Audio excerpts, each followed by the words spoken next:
અને આજે જેમનો જન્મદિવસ છે એવા આદરણીય સન્માનીય સરદાર ભગવત માન સાહેબ, એમનું પણ હાર્દિક સ્વાગત છે. એમનું સ્વાગત તલવાર અને સાલથી ભેમાભાઈ ચૌધરી દિયોદર વિધાનસભાના ઉમેદવાર અને રમેશભાઈ નાભાણી પ્રદેશ મંત્રી સ્વાગત કરશે.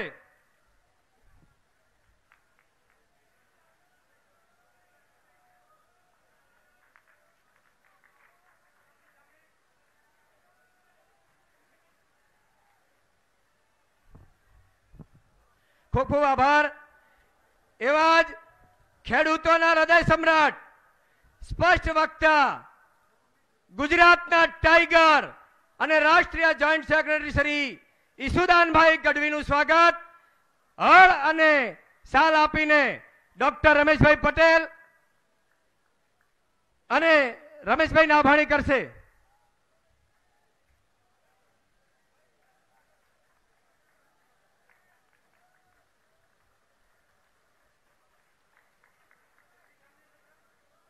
એવા જ બીજા યુવાનોના આદર્શ, ધડકન અને પ્રદેશ નેતા યુવરાજસિંહ જાડેજાનું સ્વાગત ગાય માતાની મૂર્તિ અને સાલ આપીને સ્વાગત કરશે રમેશભાઈ નાભાણી અને વિજયભાઈ દવે.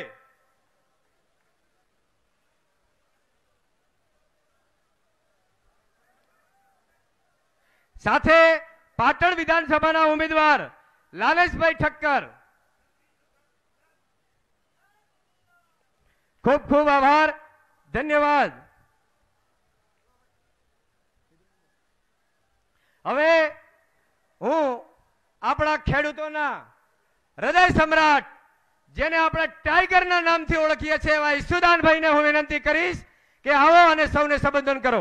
ધન્યવાદ.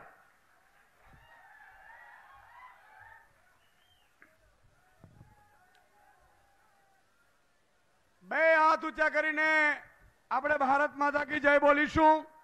બોલો ભારત માતા કી જય. જવાન ઇન્કલાબ.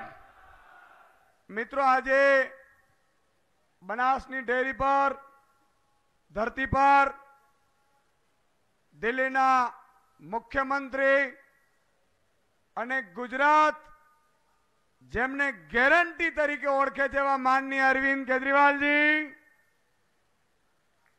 એવા જ જેમનો આજે જન્મદિવસ છે અને આપણા વચ્ચે મનાવ્યું છે જન્મદિવસ પંજાબમાંથી અહીંયા આવીને એવા માનનીય ભગવત માનજી, આપણા લોકલાડીલા બધા ઉમેદવારો, મંચસ્થ ઉપસ્થિત મહાનુભાવો, તમે બધાએ મોટા સંખ્યામાં આવી તડકા ધોમમાં ઉપસ્થિત ભાઈઓ અને બહેનો. મિત્રો, આજે મને ખબર છે તમે 1 વાગ્યાથી બેઠા છો. તમે જુઓ, અત્યારે કોમ્પિટિશન ચાલી રહી છે, ગામે ગામ ચર્ચા ચાલે છે. આમ આદમી પાર્ટીની સભામાં જવા માટે પડાપડી થાય છે અને પેલા સામેવાળાની સભામાંથી ભાગવાની પડાપડી થાય છે. એસટી બસો મૂકે તો એસટી માં માણસોને બેસાડે એટલે એસટી કંડક્ટર એમને સમજાવે કે ભાઈ, તમે સભામાં જાઓ છો ભાજપની? તો કે હા. તો કે વાંધો નહીં, ત્યાંથી આવી અને ઝાડુ ઉપર બટન દબાવજો, કારણ કે મારા બાળકોનું ભલું આમ આદમી કરવાની છે. મિત્રો, ત્યાંથી બંદોબસ્તમાં પોલીસ હોય, પોલીસ ભાજપની સભાનો બંદોબસ્ત કરતી હોય, ધીરેકથી પોલીસ વાળા એમ કે તમે સભામાં આવ્યા છો? તો કે હા. તો કે જોજો, મારું ગ્રેડ પે આમ આદમી આપવાની છે, જરા જોજો, ધ્યાન રાખજો. ત્યાંથી તલાટી આવે, લિસ્ટ બનાવે, એને ભીડ ભેગી કરવાનું ગેરંટી આપવાની આવી હોય. તલાટી ભીડ તો ભેગી કરે, પછી ધીરેકથી કે જાઓ છો સભામાં? તો કે હા. તો કે વાંધો નહીં, સભામાં જાઓ, પણ મત આમ આદમીને આપજો, કારણ કે મારા બાળકોનું ઈ વિચારવાની છે. ત્યાંથી ખેડૂતો હોય, ખેડૂતોને એમ કે તમે દૂધ મંડળીમાં છો, તમારે આવવું પડે. ખેડૂતો પાઘડી વાળી એસટી બસમાં બેસીને જાય, કોઈ મીડિયા વાળા ખેડૂતને પૂછે કે તમે ભાજપની સભામાં આવ્યા છો, મત કોને આપશો, તો કે મત તો અમે ઝાડુને આપીશું, આમ આદમીને આપીશું. મિત્રો, આનાથી પણ વધારે આંગણવાડી બહેનો છે, આશા વર્કર બહેનો છે, કર્મચારીઓ છે, સરકારી કર્મચારીઓ, જૂની પેન્શન યોજના, બધાએ આશા રાખીને બેઠા છે. વીસી હોય. મિત્રો, એક વાત મારે આપને કહેવી છે, કારણ કે લાંબો સમય નથી કહેવું, હજી આપણા બે ધુરંધરો મહાનુભાવોને સાંભળવાના છે, પણ મારે બે વાત આપને કહેવી છે ને ખાસ સાંભળજો. આ એટલા માટે જરૂરી છે મિત્રો, આ છેલ્લી ટ્રેન છે. અત્યાર સુધી આપણે ભાજપને મત આપ્યું, કોંગ્રેસને આપ્યું, આપણું ભલું થયું ખરું? આપણું ભલું થયું? તમારા માટે હું ટીવીમાં અવાજ ઉઠાવતો હતો. કેટલા લોકોને ખબર છે હું અવાજ ઉઠાવતો હતો? વાહ. તો મિત્રો, ત્યાં તો લક્ષ્મણ રેખા હતી, હવે તો ટાઈગર મેદાનમાં છે. કોઈના બાપની તાકાત નથી ભાજપ વાળાની કે મારા ખેડૂતોને પૂરતું પાણી આપતા રોકી શકે.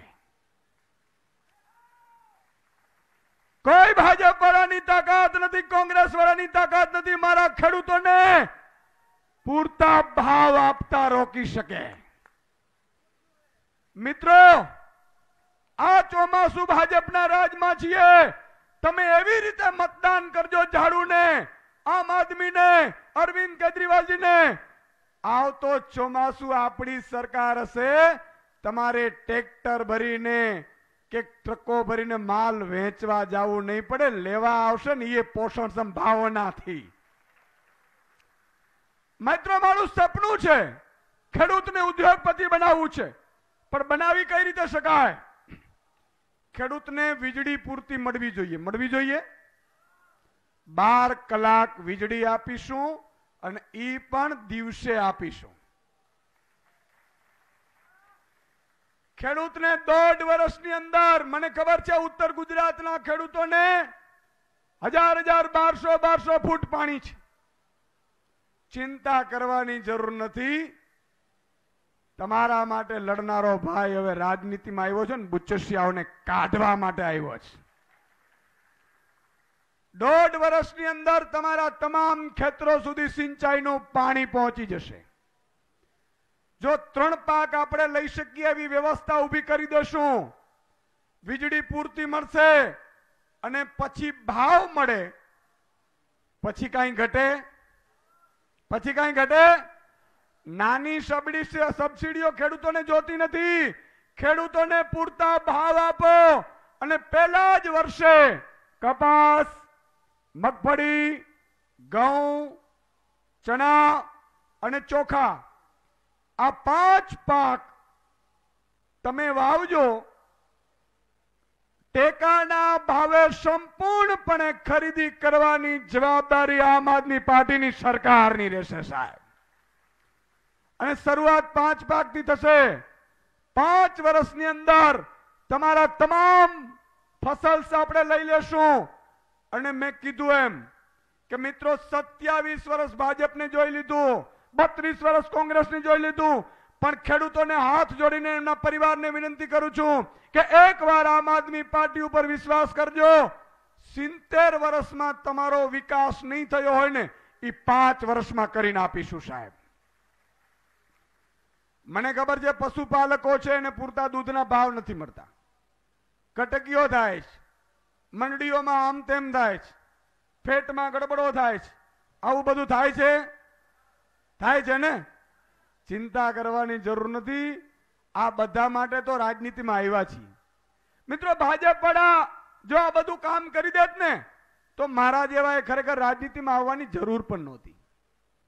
હું તો કાલે પણ રાજનીતિની નફરત કરું છું, કરતો હતો, આજે પણ કરું છું ને આવતીકાલે કરતો રહીશ. પણ મિત્રો, રાજનીતિમાં આવવું, અરવિંદ કેજરીવાલજી હોય, ભગવત માનજી હોય, ઈશુદાન ગઢવી હોય, એ રાજનીતિમાં લેવા માટે નહીં, સર્વસ્વ ત્યાગ કરીને પ્રજાની પીડા ન જોવાની ને, એટલે મજબૂરીથી આવ્યા છીએ. એટલા માટે કહું છું કે આ મોકો ભૂલતા નહીં.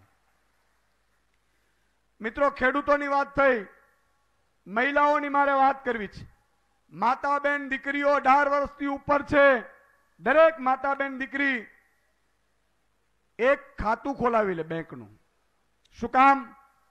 જો અરવિંદ કેજરીવાલજી શું વિચારે છે મિત્રો, અરવિંદજી એવું કીધું કે પીએસઆઈ દીકરી હોય, ડેપ્યુટી કલેક્ટર દીકરી હોય, કલેક્ટર દીકરી હોય, પણ માના ઘરે જાય, ગરીબ માના ઘરે, ત્યારે માના ઘરેથી જ્યારે પરત ફરે ને ત્યારે માને 50 રૂપિયા આપે ને દીકરીને વાલા લાગતા હોય છે.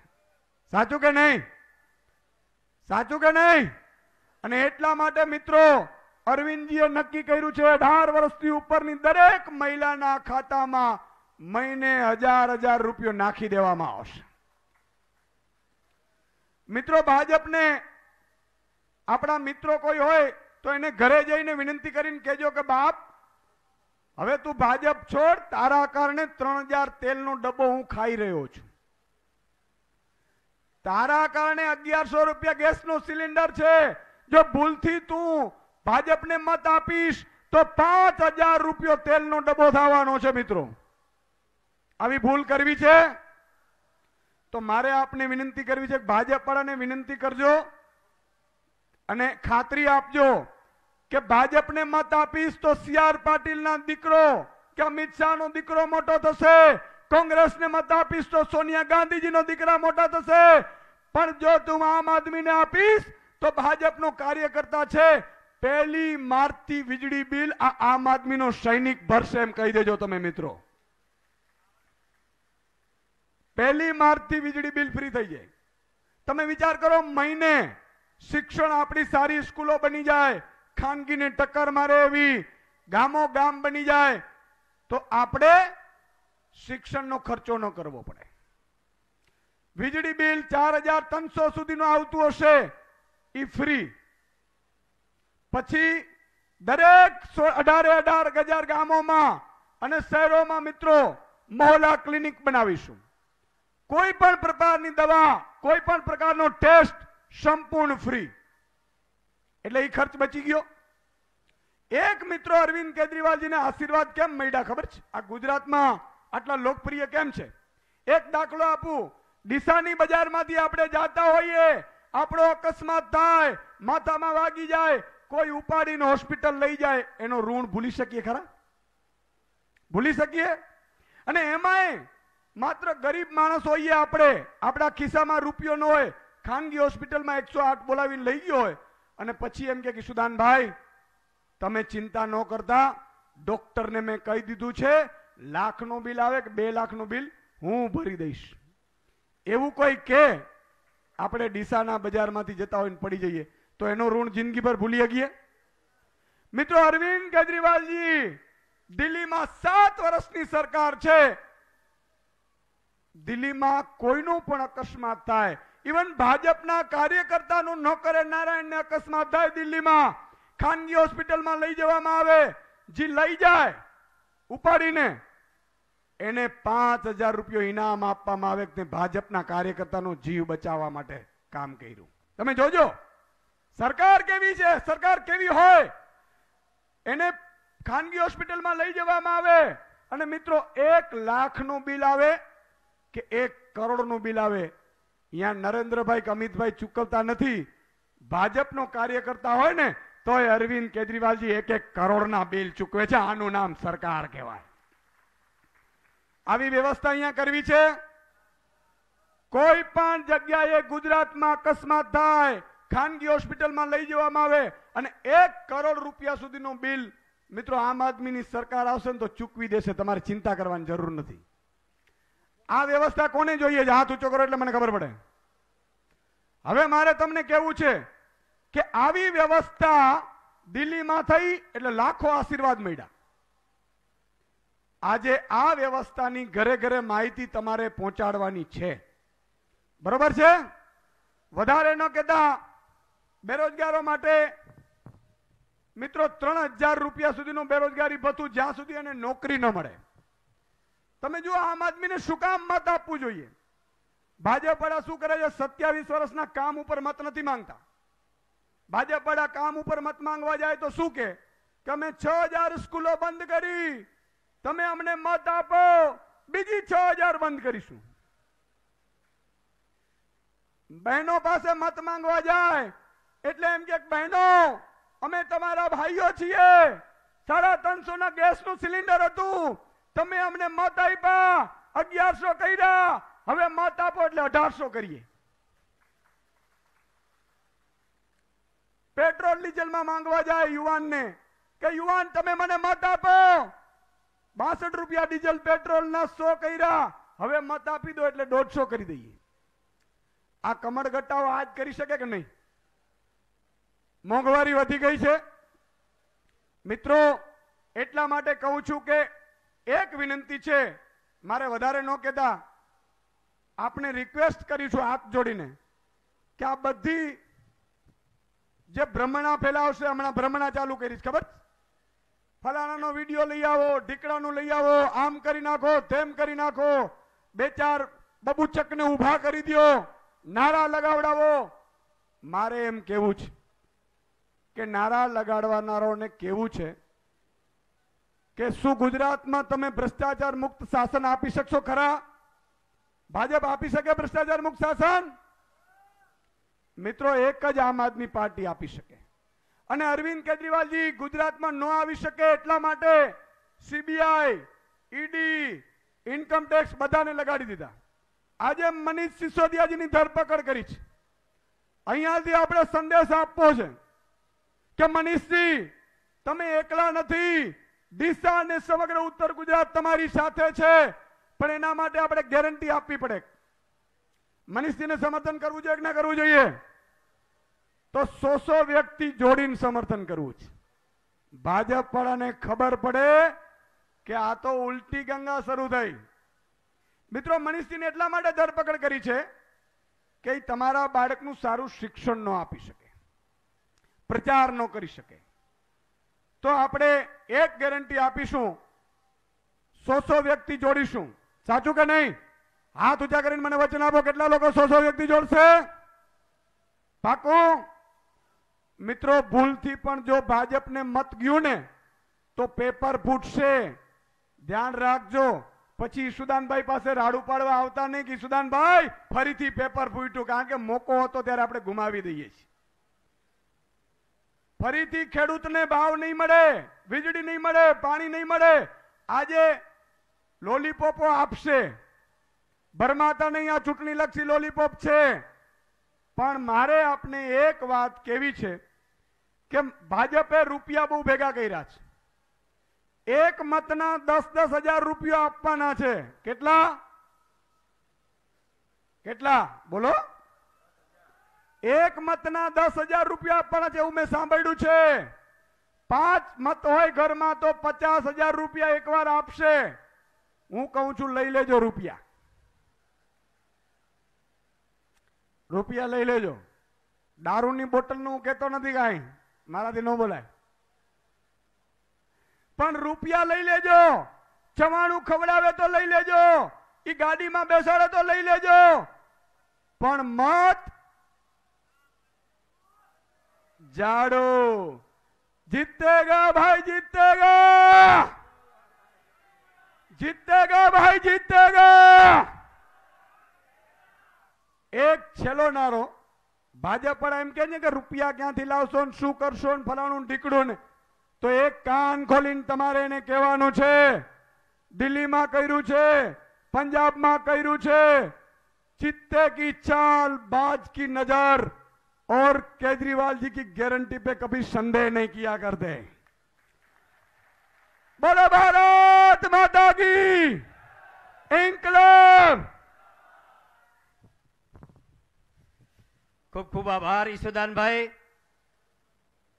હવે પંજાબની આન બાન અને શાન અને જેમનો આજે જન્મદિવસ છે, તો આપણે સૌ બનાસકાંઠા વાસીઓ તરફથી ભગવત માન સાહેબને જન્મદિવસની ખૂબ ખૂબ શુભકામનાઓ. અને ભગવત માન સાહેબ સામે એમના માટે 2 લાઈન કહીશ. हाथ जिनमें हो जनून कटते नहीं तलवार से, सर जो उठ जाते हैं झुकते नहीं ललकार से, और भड़केगा जो शोला सा हमारे दिल में है, सरपरोशी की तमन्ना सरदार भगवत मान साहेब के दिल में है. ભગવત માન સાહેબને કહીશ કે તેઓ આપણને માર્ગદર્શન કરશે. बहुत बहुत धन्यवाद. दीसा इलाके के भारी संख्या में अपने बच्चों के उज्जवल भविष्य के लिए, रोजगार के लिए, बुजुर्गों के इलाज के लिए और गुजरात की तरक्की के लिए एक एक कदम आप चल के आए. हमारे सर माथे पर सबको मेरा प्रणाम, नमस्कार, सत श्री अकाल. अरविंद केजरीवाल जी बैठे हैं जिन्होंने देश की राजनीति की दशा और दिशा बदल दी. हमारी गुजरात की पूरी टीम बैठी है. वो लोग बैठे हैं जो देश के लिए कुछ करना चाहते हैं.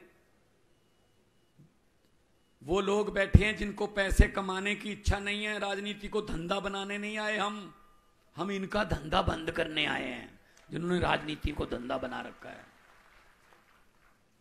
अरविंद केजरीवाल जी इनकम टैक्स के कमिश्नर थे. हिसार जिले में हरियाणा में फर्स्ट आए थे. एक ही स्टूडेंट आया था जो चुना गया था पूरे जिले से. इनकम टैक्स के कमिश्नर थे. चाहते तो बहुत पैसे कमा सकते थे, लेकिन जुनून था कि देश में बदलाव लाना है. इस्तीफा देकर उसी दफ्तर के बाहर कुर्सी लगाकर बैठ गए. अंदर कोई रिश्वत मांगे तो मुझे बताना. तो ये जुनून है. तो गुजरात में आंधी चल रही है, तूफान चल रहे हैं. हम जूनागढ़ गए, हम खेड़ ब्रह्मा गए, हम सुरेंद्र नगर गए, हम ऊंझा गए, आपके पास आए, वडोदरा गए, अहमदाबाद गए. जहां जाते हैं लोग यही कहते हैं, भाई हमारा इनसे पीछा छुड़वा दो. हमने कहा जी हमने नहीं छुड़वाना, पीछा आपने है. 27 साल हो गए. कमाल है. हर साल पेड़ भी पत्ते बदल लेता है. अब गुजरात वालों तुम तो बदलो कुछ. बदलाव, नई आंधी, नया तूफान, नए विचार, नया खून. आम घरों के बेटे बेटियों को लाओ. इनके बेटे बेटियां चेयरमैन बनते हैं, एमएलए बनते हैं, मंत्री बनते हैं. हमारे बेटे बेटियां सिर्फ जिंदाबाद मुर्दाबाद के नारे लगाने के लिए रखे हुए हैं. क्यों भाई हमारे बेटे बेटियां क्यों नहीं बन सकते विधायक? हमारे बच्चे क्यों नहीं बन सकते चेयरमैन? क्या कुर्सी पे बैठना नहीं आता उनको? इनको बोल देना बीजेपी वालों को कि अरविंद केजरीवाल और भगवंत मान आए थे दिशा में, ये बोल के गए हैं कि इनके बेटे बेटियों के बिस्तरे गोल कर दो. आम लोगों के बेटे बेटियां आ रहे हैं. कांग्रेस चलो छोड़ो, क्या बोलेंगे. कांग्रेस तो कोमा में चली गई है. दिल्ली में भी जीरो है, 2 बार जीरो. देश की सबसे पुरानी पार्टी देश की राजधानी में जीरो. खत्म. ये दिल से बोला है.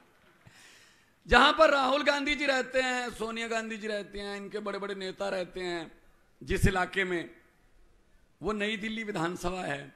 वहां से एमएलए पता कौन है पिछले 3 बार से? अरविंद केजरीवाल.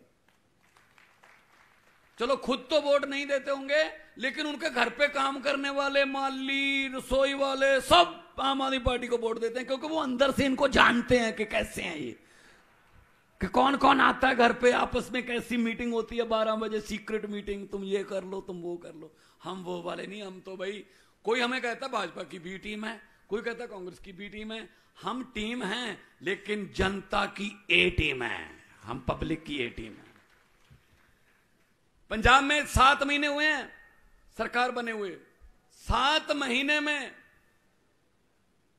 जो 1 जुलाई को हमने बिजली फ्री की, 2 महीने का बिल आता वहां 300 यूनिट पर मंथ, हमने 600 यूनिट एक बिल का फ्री कर दिया. 74 लाख से ज्यादा मीटर हैं पंजाब में.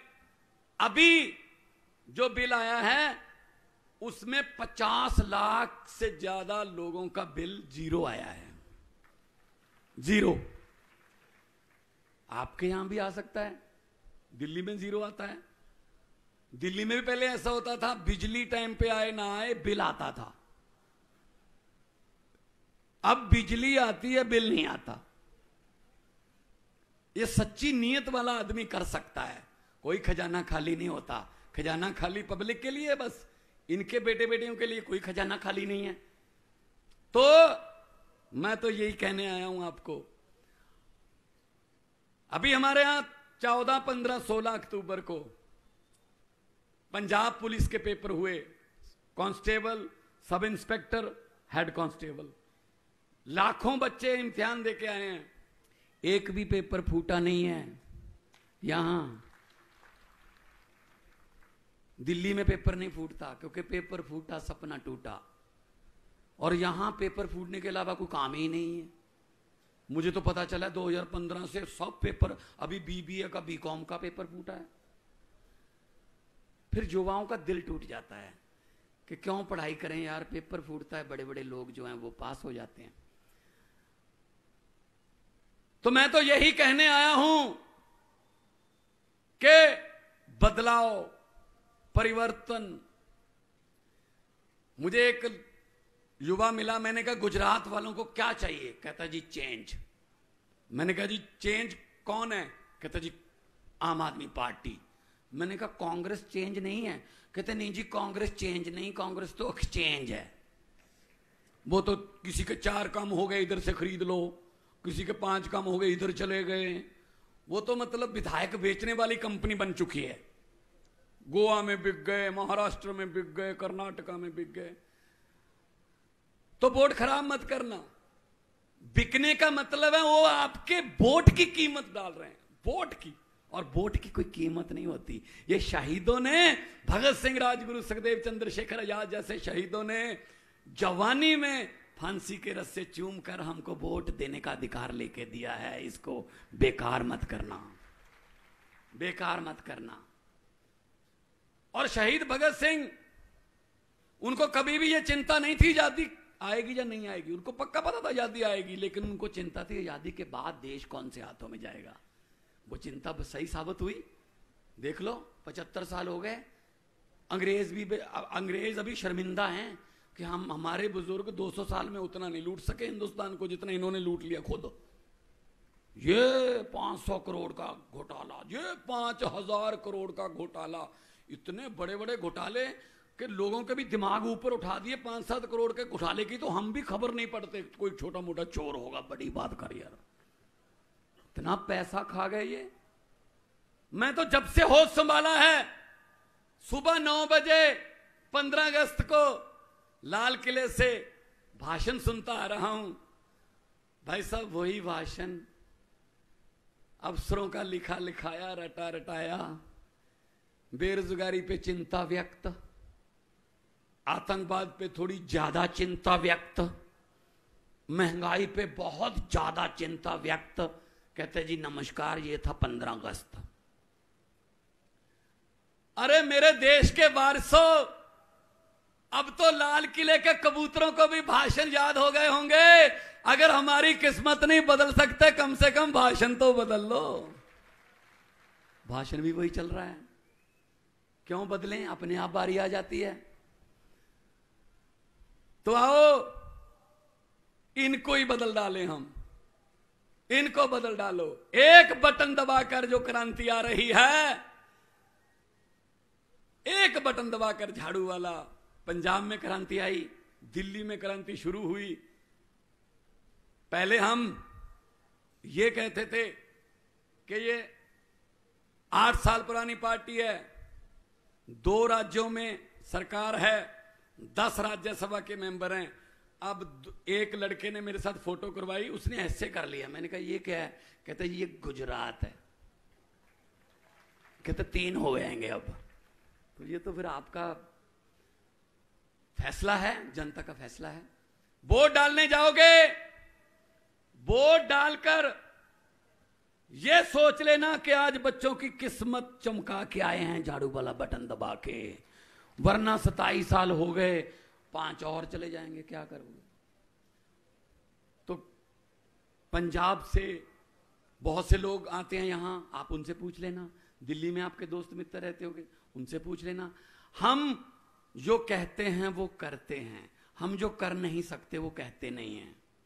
15 लाख आ गया आपके खाते में, हर खाते में आना था, नहीं आया, पंजाब में भी नहीं आया।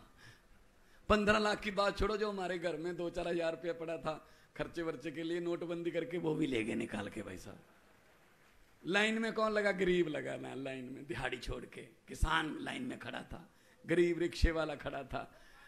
और सबसे बड़ी जो पीड़ित हैं, सबसे पीड़ित कौन है नोटबंदी की? महिलाएं, माएँ बहनें। माँ बहनों को ना एक अच्छी आदत होती है, आदत अच्छी है वो, कि वो कई बार अपने पति को बताए बिना कुछ पैसे अलग रख लेती हैं कि इमरजेंसी में काम आ जाएंगे, कभी कोई बच्चे की फीस या कोई आधी रात को कोई बीमारी आ गई, हॉस्पिटल जाना पड़ेगा, रख लेती हैं ऐसे बताए बिना बताए हस्बैंड को, पति को।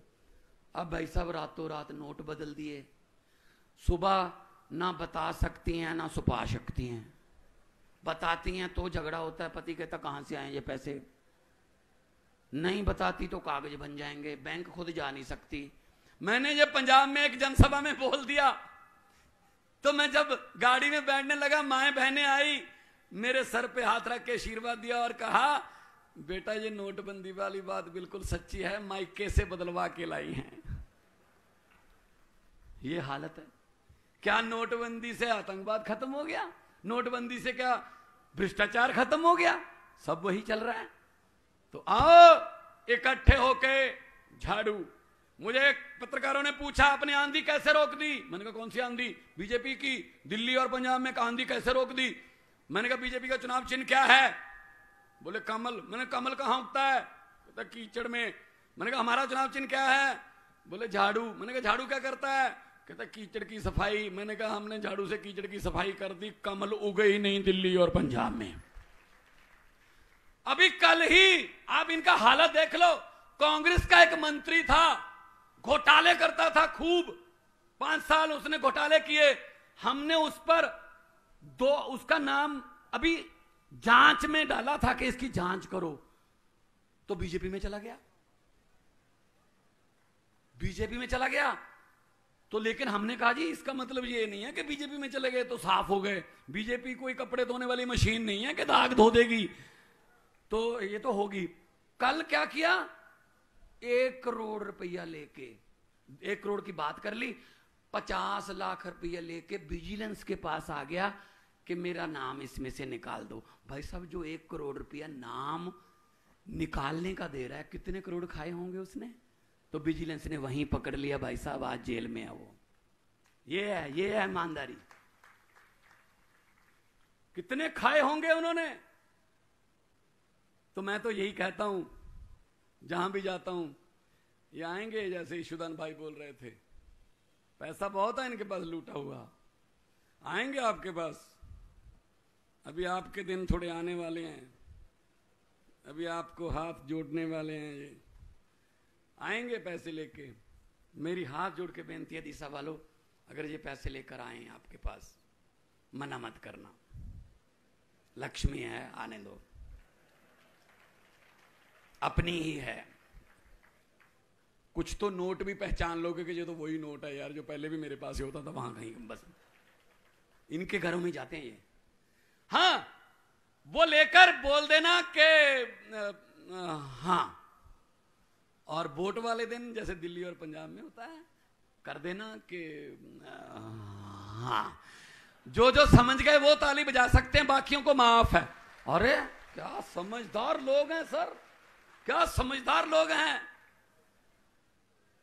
भ्रष्टाचारियों को बोल देना, जो पैसे इकट्ठे करते हैं उनको बोल देना कि जितने मर्जी इकट्ठे कर लो पैसे, हीरे मोती, मगर ख्याल इतना रखना कि कफन पे जेब नहीं होती, सब कुछ यहीं रह जाता है। गरीबों की बद्दुआएं मत लो, गरीबों की बद्दुआएं मत लो। तो दोनों हाथ ऊपर उठाकर 2 नारे लगाएंगे। भगत सिंह जी नारा लगाते थे, इनकलाब जिंदाबाद का, इनकलाब आजादी, इनकलाब बदलाव, वो ये भ्रष्टाचार से बदलाव, ये माफिया राज से बदलाव। तो उनकी आत्मा को भी थोड़ा सुकून मिलेगा कि हैं कुछ अभी जो जिन्होंने इनकलाब जिंदाबाद अभी छोड़ा नहीं है। दोनों हाथ ऊपर उठाकर इनकलाब, थोड़ा सा और ये टीवी में जाएगा, इनकलाब,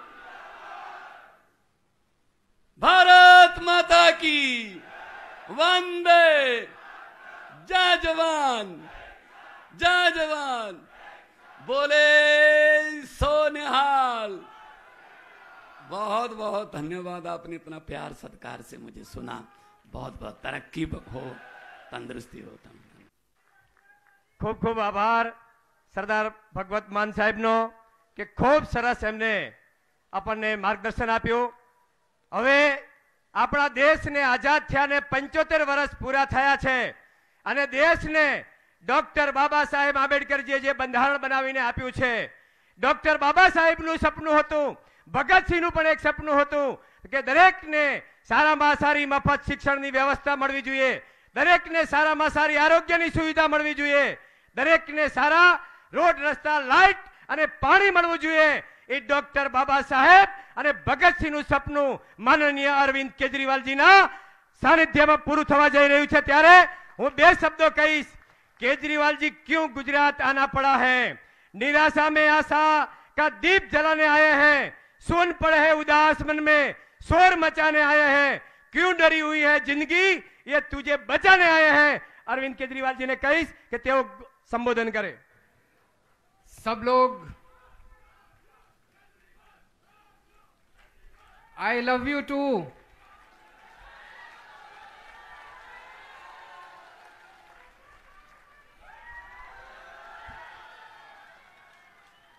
भारत माता की, भारत माता की, इनकलाब, इनकलाब, वंदे वंदे। केम छो? मजामा? बहुत शानदार। पूरे गुजरात में एक बदलाव की आंधी चल रही है, चारों तरफ जबरदस्त आंधी चल रही है। किसी से पूछो इस बार क्या माहौल है परिवर्तन, इस बार क्या माहौल है बदलाव। चारों तरफ कुछ तो अजूब, कुछ तो भगवान करवा रहा है, कुछ तो आंधी चल रही है। किस किस को बदलाव चाहिए? हाथ खड़े करके बताओ। सब लोगों को बदलाव चाहिए, सब लोगों को बदलाव चाहिए। तो मैं आज एक खुशखबरी लेके आया हूं आप लोगों के लिए। केंद्र सरकार ने एक जासूसी एजेंसी भेजी है गुजरात में। आईबी का नाम सुना है आपने? आईबी केंद्र सरकार की जासूसी एजेंसी है। केंद्र सरकार बड़ी घबराई हुई है, उनको लग रहा है गुजरात में कुछ हो रहा है। ऊपर इंद्र देवता देख रहे हैं, इंद्र देवता का प्रकोप है, इनका सिंहासन डोल रहा है। इस बार सिंहासन से उखड़ने वाला है इनका राज। तो केंद्र सरकार ने एजेंसी भेजी है, माहौल पता करके आओ क्या चल रहा है गुजरात में। आईबी की रिपोर्ट आई है, मैं नहीं कह रहा, आईबी की रिपोर्ट आई है कि दिसंबर के महीने में गुजरात में आम आदमी पार्टी की सरकार बनने जा रही है।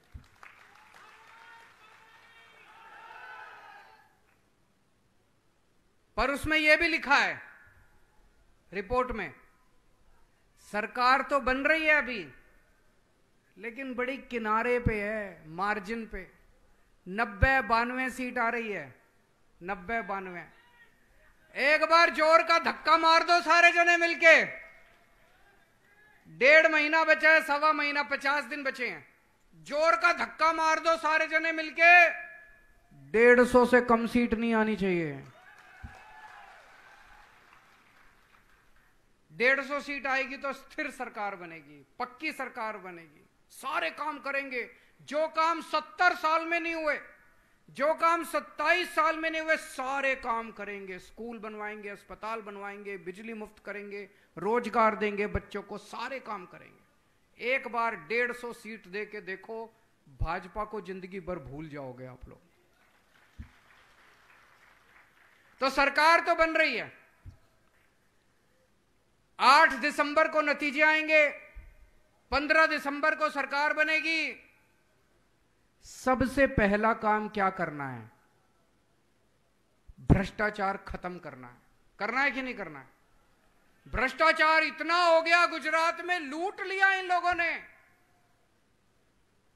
इतनी जमीन खरीद ली, इतनी कोठियां बना ली, इतनी प्रॉपर्टी बना ली अपने नाम पे, अपने बच्चों के नाम पे, जो बच्चे पैदा नहीं हुए उनके नाम पे भी इन्होंने जमीन खरीद ली। सारा पैसा स्विस बैंकों में ले गए, विदेशों में ले गए।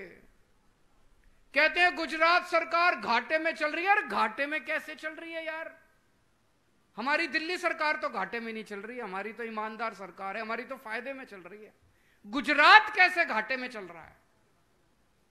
2.5 लाख करोड़ रुपए खर्च करते हैं ये हर साल बजट में। 2.5 लाख करोड़, 2.5 लाख करोड़ बहुत होता है, बहुत। मैं आपसे पूछना चाहता हूं, 27 साल में आपके गांव में एक भी सड़क बनी? बताओ जरा, बनी कोई सड़क? कोई स्कूल खुला? कोई अस्पताल बनाया? कोई दवा का इंतजाम करा? कहां गया इतना पैसा? खा गए। एक एमएलए के बारे में मेरे को बताया किसी ने, चुनाव के पहले उसके पास 4 एकड़ जमीन थी, 5 साल में उसके पास 1000 एकड़ जमीन हो गई। 1000 एकड़। दोस्तों, सरकार बनेगी, जितना पैसा, एक एक पैसे का हिसाब लेगा गुजरात। जितना पैसा इन्होंने लूटा है, जितना खा गए, इनके पेट में हाथ डाल के निकलवा लेंगे सारा पैसा इनका। सारा एक एक लूटा हुआ पैसा वापस लेंगे। भ्रष्टाचार मुक्त शासन देंगे गुजरात को। पहली बार भ्रष्टाचार मुक्त शासन होगा। गुजरात का एक एक पैसा, सरकार का एक एक पैसा गुजरात के लोगों के भले के ऊपर, आपके बच्चों के ऊपर खर्च होगा। कोई मंत्री चोरी नहीं करेगा, कोई एमएलए चोरी नहीं करेगा, मुख्यमंत्री चोरी नहीं करेगा, और अगर चोरी करेगा तो जेल जाएगा। हमारे वाला भी चोरी करेगा तो जेल जाएगा। अपने वाले को भी नहीं बख्शेंगे, किसी को नहीं बख्शेंगे। कट्टर ईमानदार पार्टी है हमारी।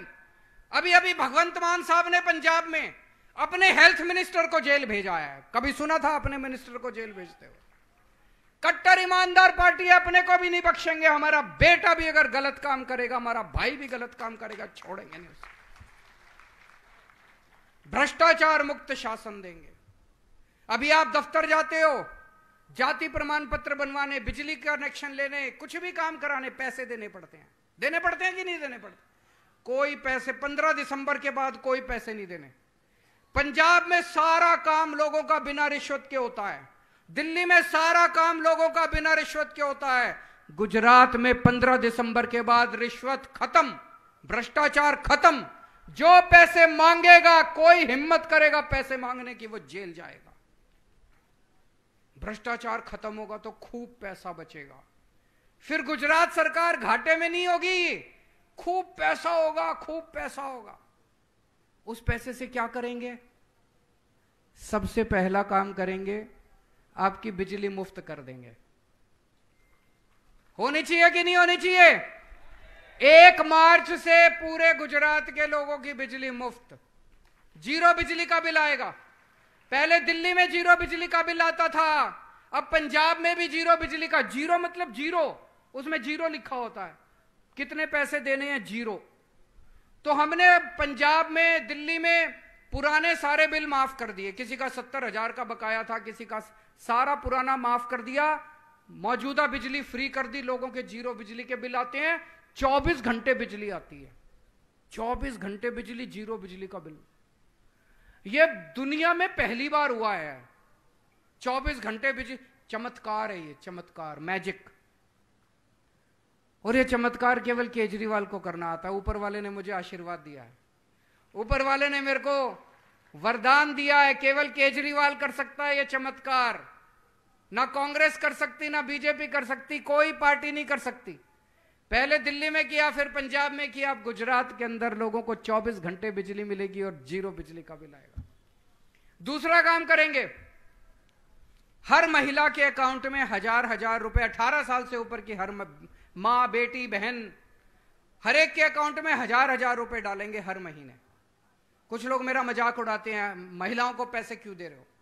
मैं कई बेटियों को जानता हूं जिनकी कॉलेज की पढ़ाई छूट जाती है क्योंकि पिताजी के पास पैसे नहीं है, उनकी पढ़ाई पूरी हो जाएगी।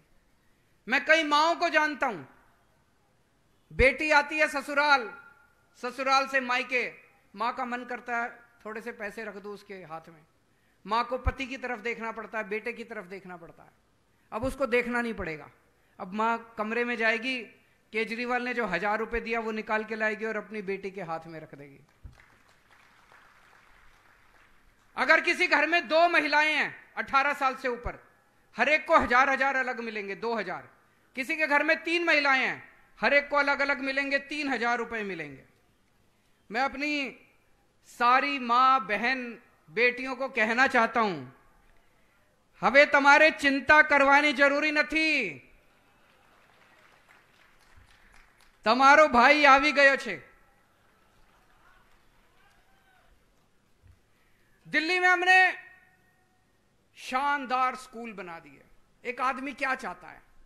मेरे बच्चे अच्छे पढ़ जाएं। गरीब से गरीब आदमी चाहता है मेरे बच्चे अच्छे पढ़ जाएं। जरूरत पड़ती है आदमी एक टाइम की रोटी कम खा लेता है लेकिन चाहता है मेरे बच्चे अच्छे पढ़ जाएं। बच्चे अच्छे पढ़ गए तो मां बाप का नाम रोशन करते हैं, गरीबी दूर करते हैं। दिल्ली में हमने शानदार स्कूल बनाए हैं, सबको पता है हमारे स्कूलों के बारे में। वहां पे अमीरों के बच्चे भी पढ़ते हैं, गरीबों के बच्चे भी पढ़ते हैं। दिल्ली में मजदूरों के बच्चे इंजीनियर बन रहे हैं, रिक्शे वाले का बच्चा डॉक्टर बन रहा है, वकील बन रहे हैं। गरीबों के बच्चे शानदार उनको शिक्षा मिल रही है। गुजरात का भी मैंने पूरा प्लान बनाया, गांव गांव के अंदर शानदार स्कूल बनाएंगे आपके लिए। पूरे गुजरात के अंदर शानदार स्कूल बनाएंगे, आप बाकी सब भूल जाओ। आपके बच्चों को अच्छी शिक्षा देने की जिम्मेदारी मेरी है। दिल्ली में हमने शानदार अस्पताल बनाए हैं, मोहल्ला क्लिनिक खोले हैं और सबका इलाज मुफ्त कर दिया हमने। आपको छोटा सा बुखार है, आप मोहल्ला क्लिनिक में जाओ, आपको फ्री इलाज मिलता है, डॉक्टर फ्री, दवाइयां फ्री, टेस्ट फ्री। बड़े बड़े अस्पताल खोल दिए। अगर कैंसर हो जाए 10 लाख रुपए का भी खर्चा है तो वो 10 लाख सारा फ्री, अमीरों के लिए भी गरीबों के लिए भी। गुजरात के लिए हमने प्लान बनाया है, 20,000 मोहल्ला क्लिनिक खोलेंगे, गांव गांव के अंदर मोहल्ला क्लिनिक खोलेंगे, बड़े बड़े अस्पताल बनाएंगे और 6.5 करोड़ गुजराती, हर गुजराती का पूरा इलाज मुफ्त होगा। चाहे छोटी बीमारी हो चाहे बड़ी, भगवान ना करे बीमारी हो, लेकिन अगर बीमारी हुई तो आपके घर के बीमार आदमी की जिम्मेदारी मेरी है, पूरा इलाज मुफ्त होगा। मेरे को राजनीति करनी नहीं आती, मेरे को भ्रष्टाचार करना नहीं आता, मेरे को गुंडागर्दी करनी नहीं आती, मेरे को गाली गलौज करना नहीं आता। मैं पढ़ा लिखा आदमी हूं, ईमानदार आदमी हूं, देशभक्त आदमी हूं। अगर आपको राजनीति चाहिए इनके पास चले जाना, इनको वोट दे देना। गुंडागर्दी चाहिए, भ्रष्टाचार चाहिए, गाली गलौज चाहिए, इनके पास चले जाना। अगर आपको अपने बच्चों के लिए स्कूल बनाने हैं मेरे पास आ जाना, मेरे को स्कूल बनाने आते हैं। अगर आपको अपने परिवार के लोगों का इलाज कराना है, मुफ्त इलाज कराना है, अच्छा इलाज कराना है, मेरे पास आ जाना, मेरे को अस्पताल बनाने आते हैं। इंजीनियर हूं, मेरे को सड़कें बनानी आती हैं, सड़कें बना दूंगा आपकी। मेरे को गुंडागर्दी नहीं आती। दिल्ली में इतने बच्चों का हमने भविष्य बना दिया, गरीबों के बच्चों का, आज उनकी दुआएं मिलती हैं हमको। इतने लोगों का फ्री में इलाज करा दिया, आज उनकी दुआएं मिलती हैं हमको। उन्हीं की दुआओं की वजह से आज आम आदमी पार्टी पूरे देश में बढ़ती जा रही है। अभी अभी एक सर्वे, एक रिपोर्ट आई है केंद्र सरकार की। रिपोर्ट में लिखा है पूरे देश में सबसे ज्यादा महंगाई गुजरात में है। मैं नहीं कह रहा, केंद्र सरकार की रिपोर्ट है। सबसे ज्यादा महंगाई गुजरात में है और पूरे देश में सबसे कम महंगाई दिल्ली में है। और गुजरात में दिल्ली से डबल महंगाई है। मतलब अगर कोई चीज दिल्ली में 100 रुपए की बिकती है तो गुजरात में 200 रुपए की बिकती है। क्यों? क्योंकि गुजरात में भ्रष्टाचार इतना ज्यादा है। दिल्ली में 100 रुपए की चीज गुजरात में 200 रुपए की बिकती है। इनको उखाड़ के फेंक दो, ईमानदार सरकार ले आओ। दिल्ली में जो 100 रुपए की चीज बिकती है गुजरात में भी 100 रुपए की बिकनी चालू हो जाएगी। ईमानदार सरकार लेके आओ। अभी अभी मैं देख रहा था, जब से चुनाव आ रहे हैं, 1 महीने से इनके बड़े बड़े नेता आ रहे हैं दिल्ली से, आके यहां पे अभी पिछले महीने इनके नेता ने आके 30,000 करोड़ का पैकेज दिया है गुजरात को। 30,000 करोड़ का दिया कि नहीं दिया? 30,000 करोड़। आपको क्या मिला उसमें? किसी का कुछ फायदा हुआ? देखो भाई, मेरे पास 30,000 करोड़ का पैकेज नहीं है देने को, मैं 30,000 करोड़ नहीं दे सकता, पर मैं हर महीने हर परिवार के 30,000 रुपए की बचत करा सकता हूं। आपकी बिजली फ्री कर दूंगा, आपकी महिलाओं को 1,000 रुपए दे दूंगा, आपके बच्चों को अच्छी शिक्षा दे दूंगा, मुफ्त में शिक्षा दे दूंगा, आपके परिवार का सारा इलाज मुफ्त करा दूंगा। 30,000 रुपए की बचत करा सकता हूं हर परिवार को, आपका फायदा करा सकता हूं, आपके जो महंगाई हो रही है उससे थोड़ी सी राहत दिला सकता हूं। मेरे पास 30,000 करोड़ नहीं है। इतनी बेरोजगारी हो रही है, इतनी बेरोजगारी हो रही है। कौन कौन बेरोजगार है? जरा हाथ खड़े करें। इतनी बेरोजगारी है। मैं देख रहा था इन लोगों का, एक नेता, एक टीवी वाले ने पूछा कितनी बेरोजगारी है, आप इनको रोजगार क्यों नहीं देते? वो नेता पता है क्या कहता है? कहता है ये निकम्मे हैं, काम नहीं करना चाहते, काबिल नहीं है, रोजगार देने के लायक नहीं है। मेरे को बड़ा आश्चर्य हुआ। खुल के गालियां दे रहा है लोगों को। इतना घमंड हो गया इनको, इतना घमंड हो गया। इस बार तोड़ दो इनका घमंड, जाके बटन ऐसा दबाना, तोड़ दो इनका घमंड, एक बार तो तोड़ दो इनका घमंड। मैं आपको रोजगार दूंगा, मैंने इंतजाम किया है सारा, मेरे को रोजगार देना आता है। दिल्ली में 12 लाख बच्चों को मैंने रोजगार दिया है। भगवंत मान ने अभी 20,000 सरकारी नौकरियां दी हैं। हमें रोजगार देना आता है, हम आपके बच्चों को रोजगार देंगे। और जब तक रोजगार नहीं मिलता, आपके बच्चों को 3-3 हजार रुपए महीना बेरोजगारी भत्ता मिलेगा। और 10 लाख सरकारी नौकरियां और निकालेंगे नई। कई लोग मेरे से पूछते हैं ये टीवी वाले कहां से आएगी? मैं इतने स्कूल बनवाऊंगा, इतने अस्पताल बनवाऊंगा, मोहल्ला क्लिनिक खोलेंगे, उसमें नई नई सरकारी भर्तियां होंगी, इतनी सरकारी भर्तियां होंगी, कम से कम 10 लाख सरकारी नौकरियां निकलेंगी दोस्तों। अभी कल मैं थोड़े दिन पहले बड़ौदा गया था, वहां पे 10-15 लड़के मेरे को देख के चिल्लाने लग गए, मोदी मोदी मोदी।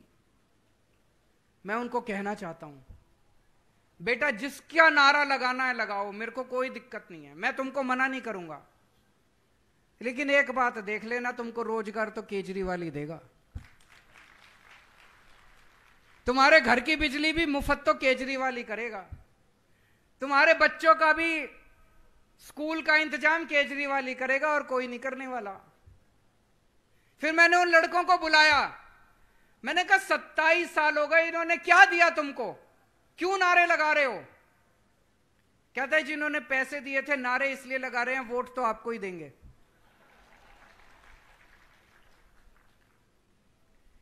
दोस्तों, एक अच्छी बात है, खुशखबरी है कि अगले साल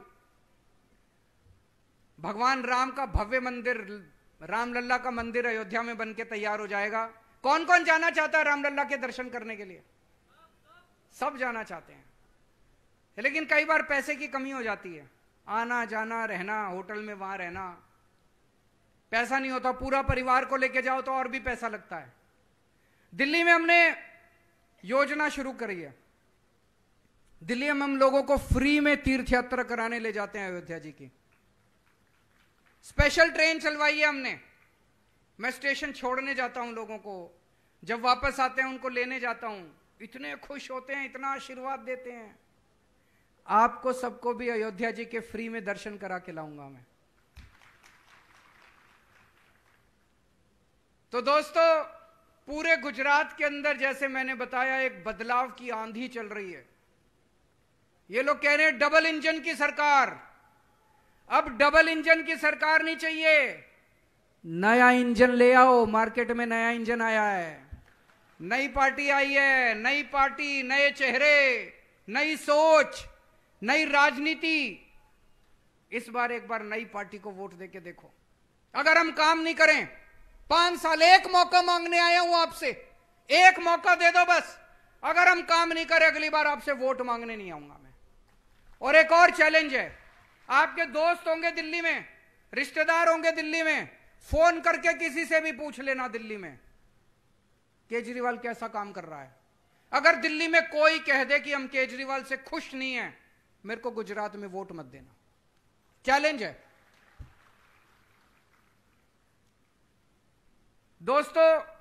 जब से आईबी की रिपोर्ट आई है कि आम आदमी पार्टी की सरकार बन रही है, ये दोनों पार्टियां गुटरगू कर रही हैं। अब मिलके दोनों की सीक्रेट मीटिंग हो रही है, रात को 12 बजे मिलते हैं ये दोनों 12 बजे मिलके दोनों ने सेटिंग करी है कि कुछ भी हो जाए आम आदमी पार्टी नहीं आनी चाहिए, ये स्कूल अस्पताल नहीं बनने चाहिए, ये फ्री की चीजें नहीं होनी चाहिए। दोनों एक साथ एक ही भाषा इस्तेमाल करते हैं। रात को 12 बजे मिलते हैं कि कल ये गाली देनी है, दोनों मिलके एक ही जैसी गाली देते हैं। एक कहता है केजरीवाल ठग है, दूसरा कहता है केजरीवाल महाठग है, एक कहता है केजरीवाल खालिस्तानी है, दूसरा कहता है केजरीवाल आतंकवादी है। खूब गालियां दे रहे हैं। और ये कांग्रेस के चक्कर में मत पड़ जाना, कांग्रेस को वोट देके अपना वोट बर्बाद मत करना। सर्वे में आया है उनकी 10 से भी कम सीट आ रही हैं और वो 10 भी बीजेपी में चले जाएंगे जीतने के बाद। अपना वोट कांग्रेस को देके बर्बाद मत करना। इस बार एक बहुत बड़ा बदलाव होने जा रहा है गुजरात के अंदर, उस बदलाव का हिस्सा बनो। ऊपर वाला झाड़ू चला रहा है, कोई दिव्य शक्ति काम कर रही है अपना, आप सब लोग उसका हिस्सा बनो, सब लोग उसमें शामिल हो जाओ। इस बार ये कांग्रेस और बीजेपी के चक्कर में मत पड़ो। जितने बीजेपी वाले हैं, जितने दूसरी पार्टी वाले हैं, कांग्रेस वाले हैं, इस बार अपनी पार्टी को भूल जाओ। इस बार गुजरात के लिए काम करो, अपने बच्चों के भविष्य के लिए काम करो। 70 साल में इन दोनों पार्टियों ने क्या दिया आपको? कुछ नहीं दिया, गुजरात को बर्बाद करने के सिवा कुछ नहीं दिया। इस बार ये जो बड़ा मौका आया है, इस मौके का हिस्सा बनो दोस्तों। जीतेगा भाई जीतेगा, जीतेगा भाई जीतेगा।